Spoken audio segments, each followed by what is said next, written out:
গ্রামের মেঠো পথ দিয়ে ফিরছিলেন রহমত আলী। হাতে একটা পুরনো হারিকেন, কিন্তু তার আলো কুয়াশার চাদরে ঢাকা পড়ে বারবার নিভে যাওয়ার উপক্রম হচ্ছে।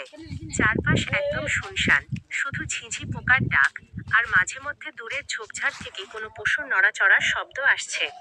হঠাৎ রহমত আলীর মনে হলো, তার ঠিক পেছনে কেউ একজন হাঁটছে। তিনি থমকে দাঁড়ালেন, কিন্তু শব্দটাও সাথে সাথে থেমে গেল। পিছন ফিরে তাকালেন, কেউ নেই। শুধু কুয়াশার লম্বা লম্বা হাত যেন তাকে ধরার জন্য এগিয়ে আসছে।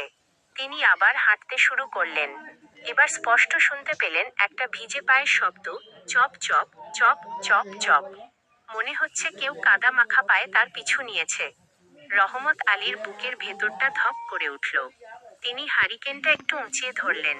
কিছু দূর এগোতেই দেখলেন পথের ধারের সেই পুরনো বটগাছটার নিচে একজন মানুষ বসে আছে।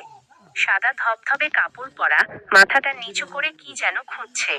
রহমত আলী সাহস করে জিজ্ঞেস করলেন, কে ভাই? এই রাতে এখানে কি করছেন? লোকটি কোনো কথা বলল না, শুধু আস্তে আস্তে মাথাটা তুলল। হারিকেনের আলো যখন লোকটির মুখে পড়ল, রহমত আলীর পায়ের তলা থেকে মাটি সরে গেল। লোকটির মুখে কোনো চোখ নেই, নাক নেই, পুরো মুখটাই মসৃণ চামড়া দিয়ে ঢাকা। রহমত আলী চিৎকার করতে চাইলেন, কিন্তু গলা দিয়ে শব্দ বেরোলো না। ঠিক তখনই লোকটি এক হাত বাড়িয়ে দিয়ে খসখসে গলায় বলল, তোর হারিকেনের তেলটা কি একটু দিবি? আমার প্রদীপটা যে নিভে গেছে। রহমত আলী আর এক মুহূর্ত দাঁড়ালেন না। হারিকেন ফেলে দিয়ে দৌড়াতে শুরু করলেন। পিছু ফিরে তাকার সাহস পাননি।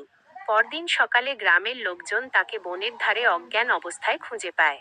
তার জামার পেছনে ছিল কাদামাখা হাতের 5টা আঙুলের ছাপ, যা মানুষের হাতের চেয়ে অনেক বেশি লম্বা ছিল।